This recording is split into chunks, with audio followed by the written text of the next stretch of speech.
Bom dia, beijo para irmãos. Vamos começar então a nossa live de hoje. Vamos orar antes de mais nada. Senhor nosso Deus, Senhor nosso Pai, Criador de todas as coisas, por quem tudo foi feito e por quem, ó Deus, as coisas foram executadas com sabedoria e todas as coisas ficaram perfeitas, ó Deus, de acordo com o teu propósito. Nós agradecemos, ó Deus, porque tudo é teu e o Senhor nos deu a vida e com ela tudo aquilo que nós precisamos também. Nosso coração se enche de gratidão nessa manhã, quando esse novo dia está começando, e nós sabemos que enquanto nós levantávamos também, abríamos os olhos, podíamos ter certeza das tuas misericórdias conosco. Nós bendizemos o teu nome por isso e também bendizemos, ó Pai, porque o Senhor é a nossa rocha. A nossa segurança não está naquilo que nós podemos produzir, mas a nossa segurança também vem do Senhor. Por isso, Senhor, nós te rogamos que o teu Santo Espírito agora, ó Deus, abra o nosso entendimento para que compreendamos a porção da palavra que vamos estudar. Queremos meditar nela, Deus, e aprender mais do Senhor. Obrigado pelos irmãos que estão nos assistindo, por aqueles que, porventura, irão nos assistir também. Eu te peço pela nossa igreja, eu te peço pela saúde do teu povo. Nós te agradecemos por aqueles que foram curados, ó Deus. Te rogamos por aqueles que ainda estão doentes.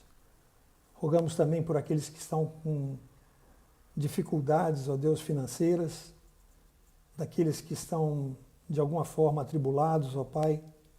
Que o Senhor assista a essas pessoas, assista esses irmãos com a tua consolação.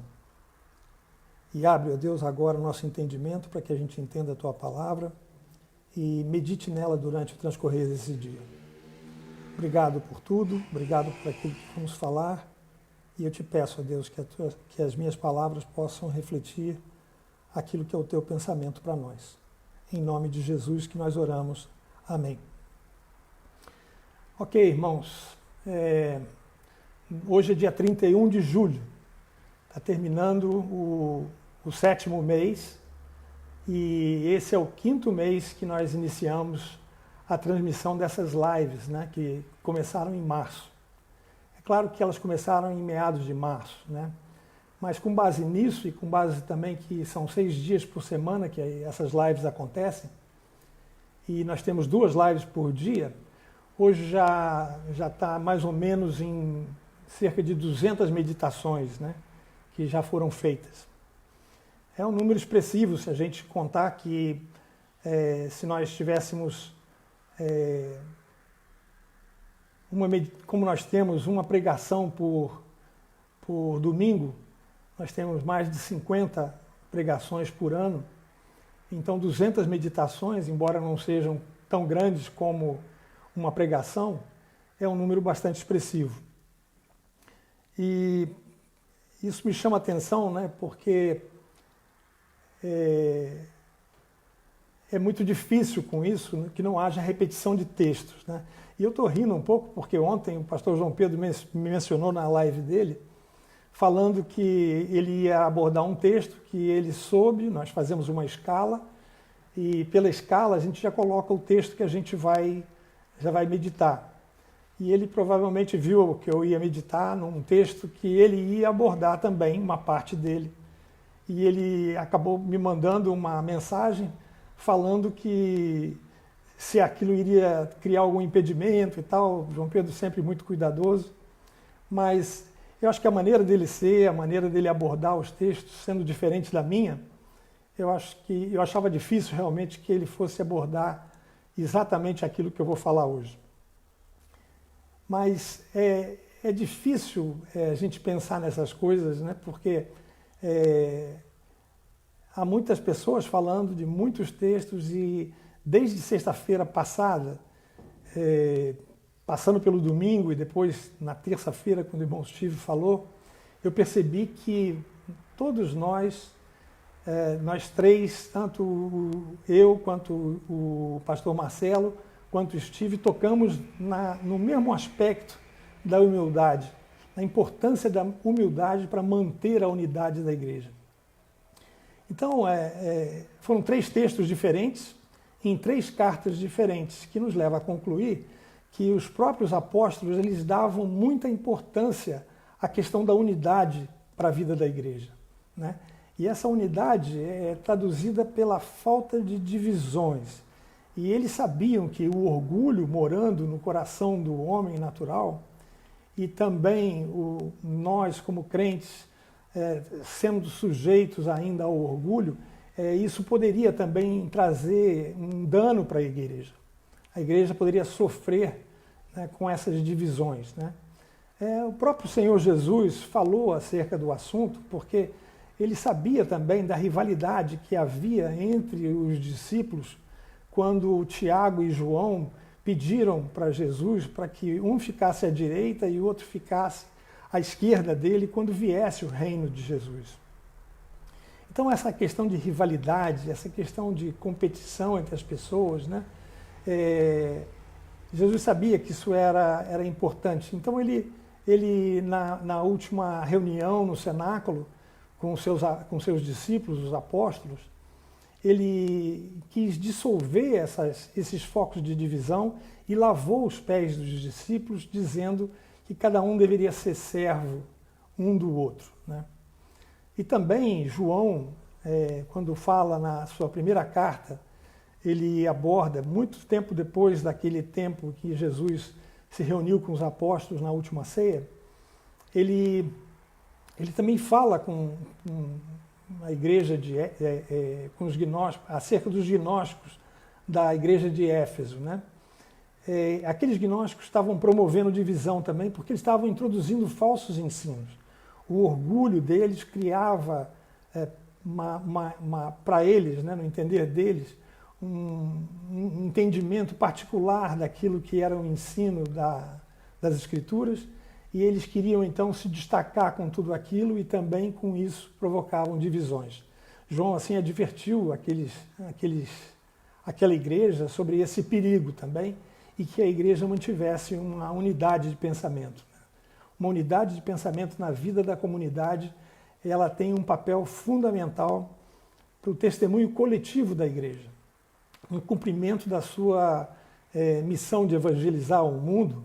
Nós somos olhados, nós somos vistos, uma vez que estamos separados, que os nossos conceitos são diferentes da vida do mundo, nós somos olhados com atenção pelas pessoas de fora, pelas pessoas que não nos conhecem. E essa visão que eles têm, né, essa imagem que eles têm de nós, ela contribui muito para a evangelização delas próprias, né? Então, no livro de Atos dos Apóstolos, isso então é notório, né?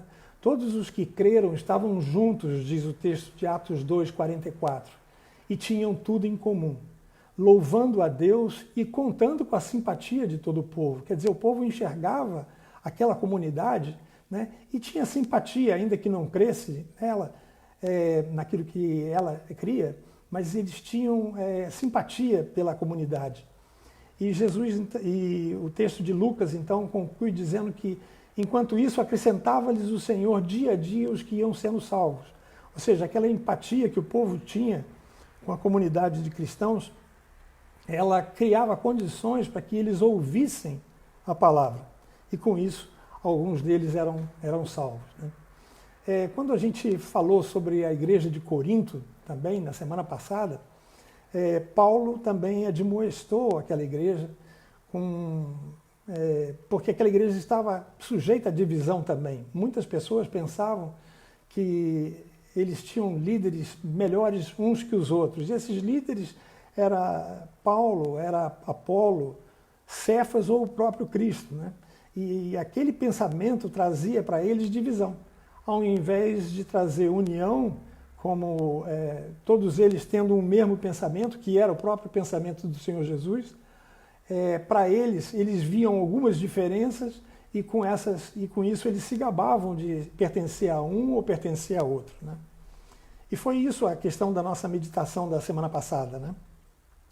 A gente leu o texto de 1 Coríntios 4, 7, no versículo B, a parte B do versículo, aliás, e o versículo diz o seguinte: que tens tu que não tenhas recebido? Tudo nós recebemos de Deus. O texto continua: e se o recebestes, por que te vanglorias como se não o tiveras recebido? Então, qual é a razão da gente se vangloriar por uma coisa que a gente não produziu, por uma coisa que não veio de nós? Então, o orgulho foi o diagnóstico de Paulo para aquelas divisões todas. E a gente pôde expor naquela sexta-feira que o orgulho está na raiz de todos os pecados humanos. Ele é como um camaleão que se transmuta em inveja, em ciúme, em toda sorte de pecados. Então, o diagnóstico dele para aquela igreja foi o orgulho, né? E é tão interessante que eles não se orgulhavam simplesmente de terem os melhores líderes, né? Mas também eles se orgulhavam de serem sábios, né? Ali era a Grécia, era o berço do pensamento filosófico grego. Então, eles tinham orgulho daquilo que eles produziam lá, né? A sabedoria humana, então, se introduzia na vida da igreja, na igreja de Corinto especialmente, e produzia também, ficava como um foco de divisão também. O apóstolo, então, ele vai argumentar contra divisões, a respeito de outros aspectos também na vida daquela igreja. Por exemplo, com relação à ceia do Senhor. No capítulo 11 ele vai falar acerca disso. No capítulo 12 ele dá sequência também a esse mesmo pensamento de tentar retirar daquela igreja essa ideia de que eles eram especiais, em relação, inclusive, uns contra os outros. E ele vai falar acerca dos dons, porque eles utilizavam dos dons para se acharem melhor uns que os outros. Era como se um dissesse: não, eu tenho dom de línguas, e você, qual é o teu dom? Né? E um se orgulhava sobre o outro pelo dom que possuía. E Paulo então quer ensinar para eles que aquilo não era tão importante assim. Tinha algo mais importante. E foi aí que o pastor João Pedro também tocou ontem, no versículo 31 do capítulo 12, quando Paulo queria mostrar para eles um ponto mais excelente, um aspecto mais excelente, um dom do Espírito mais excelente, o dom do amor, né? Então, por essa razão, ele, após demonstrar que o recebimento dos dons por parte do Espírito Santo visavam o crescimento e a unidade da igreja, Paulo introduz, então, o amor como o dom mais excelente de todos, né? E dessa forma, vivendo o amor, ela poderia se manter coesa, ela poderia se manter una. Então esse é o ponto alto da carta. Em toda a carta aos Coríntios, esse é o ponto em que ela atinge a sua maior excelência, né? Quando Paulo vai falar então acerca do amor. Então eu queria meditar hoje, né, sobre esse aspecto do amor, né? Relembrando para nós os conceitos sobre o amor, e a gente vai fazer isso também nos próximos dias. Vamos então pensar nos 3 versículos iniciais do capítulo 13. São esses 3 versículos que vão ser o objeto da nossa meditação hoje. Paulo, então, escreveu o seguinte. Então, 1 Coríntios 13, de 1 a 3. Ainda que eu fale as línguas dos homens e dos anjos, se não tiver amor, serei como o bronze que soa ou como o símbolo que retine. Ainda que eu tenha o dom de profetizar e conheça todos os mistérios e toda a ciência, ainda que eu tenha tamanha fé a ponto de transportar montes, se não tiver amor, nada serei. E ainda que eu distribua todos os meus bens entre os pobres, e ainda que entregue o meu próprio corpo para ser queimado, se não tiver amor, nada disso me aproveitará. Então, irmãos, eu queria agora abordar a estrutura desses textos aqui. Paulo usa de um artifício para falar desses 3 textos. Nos versículos 1, 2 e 3, ele vai fazer a utilização de uma estrutura que é formada por uma conjunção, ainda que, e depois ele vai falar se não tiver amor. Então, toda a base do texto está calcada nessas duas locuções. Ainda que, se não tiver amor. E além disso, Paulo vai usar situações extremas em suas comparações. Por exemplo, língua dos anjos, né? Ele fala da língua dos homens, mas ele também fala da língua dos anjos, né? Ele fala de todos os mistérios e ciência. Ele fala de uma fé tão poderosa que transporta montanhas, né? E depois ele fala de todos os bens aos pobres. E finalmente ele fala de martírio. Então ele usa desses três aspectos e estrutura todos esses textos, do versículo 1 ao versículo 3, com base nessas três bases, né? Então, o que ele está querendo, através desses recursos literários, ele está querendo demonstrar que o amor é essencial. Então, os dons não são essenciais, mas o amor é. Ou seja, ele quer mostrar que o amor é quem deve motivar o serviço através dos dons que a igreja recebeu para a sua edificação. Então, o amor, ele perpassa todos esses dons e ele que vai criar realmente a condição melhor desses dons para a utilidade da própria igreja. Então, nós precisamos entender que 6 dons foram mencionados aqui. Existem muitos dons a mais, né? Nesses 3 versículos, ele apenas fala de 6 dons, né? E ele ressalta como o amor sendo de vital importância para a efetividade desses dons aqui. Então, o que ele vai dizer? A motivação é amar, né? Então, os dons só terão significado, só terão valor e só terão proveito real para a vida da igreja se eles forem, então, envolvidos pelo amor. Então, vamos ver cada versículo aqui. Por exemplo, o primeiro versículo ele vai falar de um dom, o dom de línguas. Língua dos homens, né? Ele vai mencionar também língua dos anjos, é aquele exagero que eu tinha comentado. Então ele vai dizer, ainda que eu fale as línguas dos homens, não só uma língua, mas as línguas dos homens e dos anjos, se não tiver amor, serei como o bronze que soa ou como o símbolo que retine. Se não tiver amor, ele vai ser como o quê? Ele vai ser como um bronze que soa ou como um símbolo que retine. Ou seja, ele vai produzir simplesmente um som que não vai ter significado. O significado realmente de tudo aquilo seria o amor. A falta do amor, então, gera, quando muito, um som sem significado, né?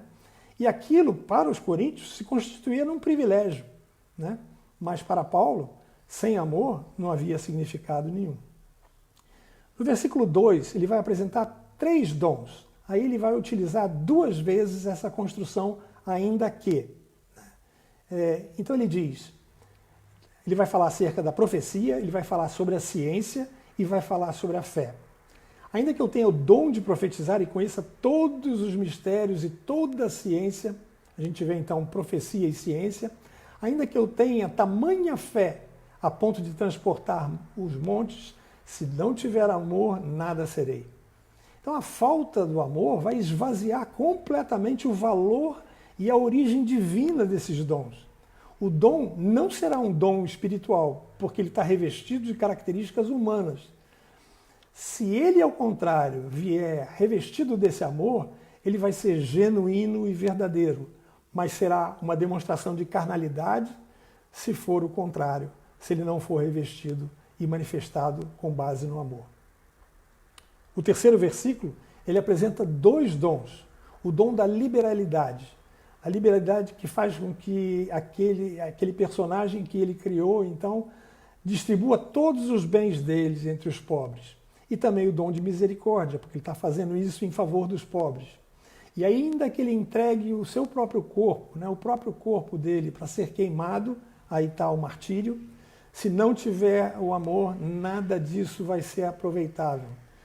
Então a falta de amor no desempenho desses dons especificamente, né, eles tiram todo o proveito daquelas obras de misericórdia e também nenhuma delas vai redundar em galardão, né? Provavelmente na mente de Paulo, né, e se nada disso me aproveitará, nada disso aproveitará para ele quando? Né? A gente pode pensar naquilo que Jesus ensinou em Mateus 6, quando ele fala acerca da esmola, da oração e do jejum, né? Quando você tiver que dar uma esmola, né, a tua mão direita não deve saber o que a esquerda está fazendo. Ou seja, você deve fazer em secreto, para que o Pai que está nos céus te recompense. Da mesma forma, parece que é isso que ele está querendo falar aqui. Se não houver amor genuíno, de nada vai valer a tua liberalidade, de nada vai valer a tua misericórdia. Para Deus não existe valor, porque se essas coisas foram feitas pelo homem, com aquilo que o homem tem, elas não vão ter origem no amor dele e do seu filho.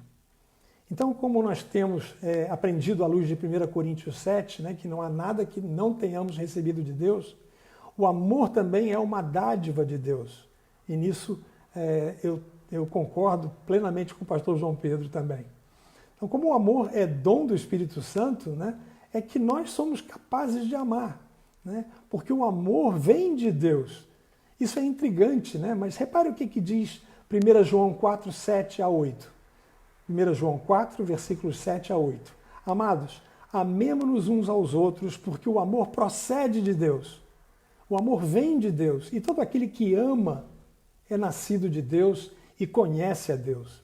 Aquele que não ama, em contrapartida, não conhece a Deus, pois Deus é amor.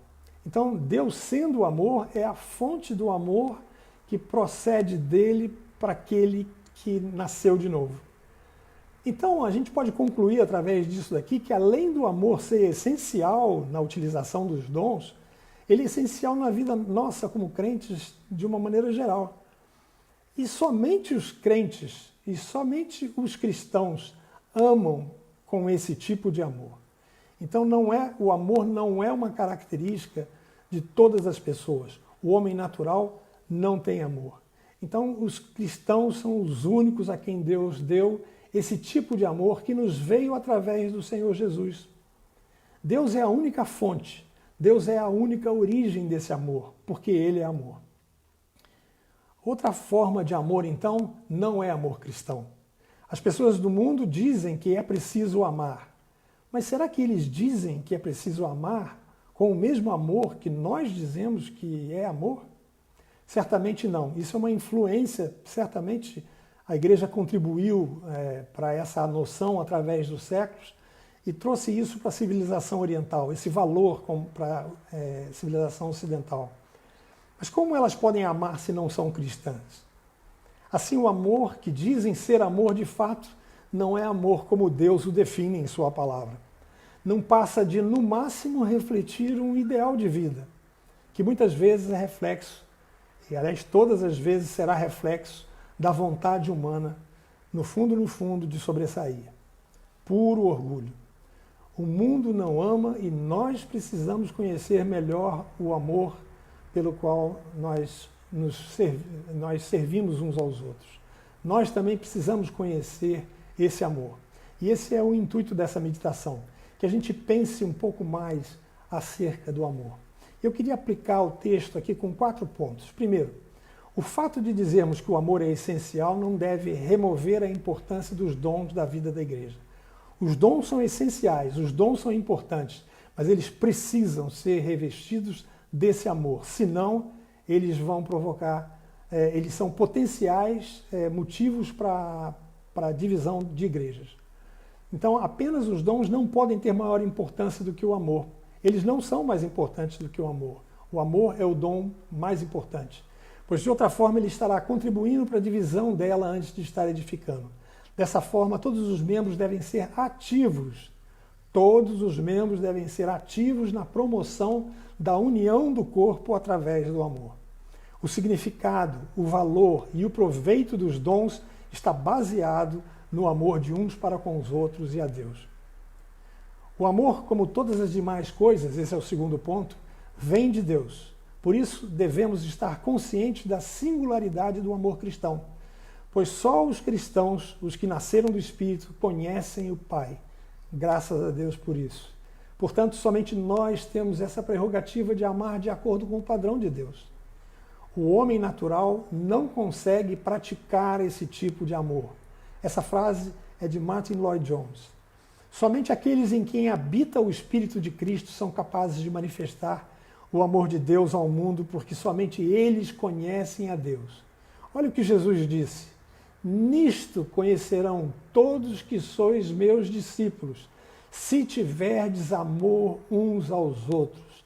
Se o teu desejo, se o nosso desejo é de sermos discípulos de Cristo, como nós temos estudado, então nós devemos mostrar amor uns aos outros. Portanto, a nossa união é vital para o nosso testemunho acerca de Jesus e para os que não o conhecem. Terceiro ponto, a competição entre irmãos de um mesmo ministério, a vontade de sobressair dentro da igreja, as brigas e desavenças entre membros, essas e outras coisas que quebram a união do corpo diante desse texto sobre amor, deveriam nos fazer refletir seriamente e considerar a possibilidade de nós nos arrependermos, porque provavelmente não está havendo amor na nossa manifestação, no nosso contato com esses irmãos, no nosso relacionamento com eles. Então nós devemos refletir na qualidade do nosso relacionamento com Deus, para que então do nosso relacionamento com Deus saia o amor a esses irmãos por quem nós estamos tendo algum tipo de litígio. O quarto ponto, sua comunhão com Deus, a tua comunhão com Deus, a minha comunhão com Deus é vital para a realização da obra de Deus, para a qual você não só recebeu dons para realizá-la, mas como também é mandamento de Deus para nós. Esse texto, ele perscruta o nosso coração, ele sonda os nossos corações quanto à nossa busca de intimidade com o Senhor. A comunhão com Deus, então, ela abastece o nosso coração com o amor de Deus. A fonte de todo amor é Deus. Então, buscando a comunhão, nós estamos buscando também nos abastecermos desse amor. Então, irmãos, a partir da próxima semana, nós estaremos estudando os detalhes específicos desse amor. Nós vamos estudar 15 aspectos diferentes acerca do amor. É importante que a gente conheça o verdadeiro amor, o amor que vem de Deus. Então, eu espero que os irmãos tenham um bom dia. Eu agradeço pela atenção dos irmãos e nós vamos orar nesse instante e finalizaremos essa live. Amado Deus, nosso Pai, nós te damos muitas graças pelo teu amor por nós, porque tu nos amaste primeiro. O Senhor nos alcançou com o amor indizível, ó Pai, do Senhor Jesus por nós. E Ele manifestou o teu amor a todos, ó Deus, que o viram nessa terra. Mas somente alguns, ó Deus, foram escolhidos por Ti para que esse amor fosse conhecido. E nós temos conhecido esse teu amor. Por isso nós te pedimos, ó Deus, dá-nos uma união mais estreita contigo, ó Pai, para que a gente cresça na compreensão desse amor e que a gente manifeste às pessoas, como igreja e individualmente, o amor que o Senhor tem acumulado às nossas vidas. Eu te agradeço por esse dia, eu te agradeço porque o Senhor é bom e a tua misericórdia sobre nós, que somos pecadores, ó Deus, que somos sujeitos ao orgulho, a tua misericórdia é grande, ó Pai, para conosco.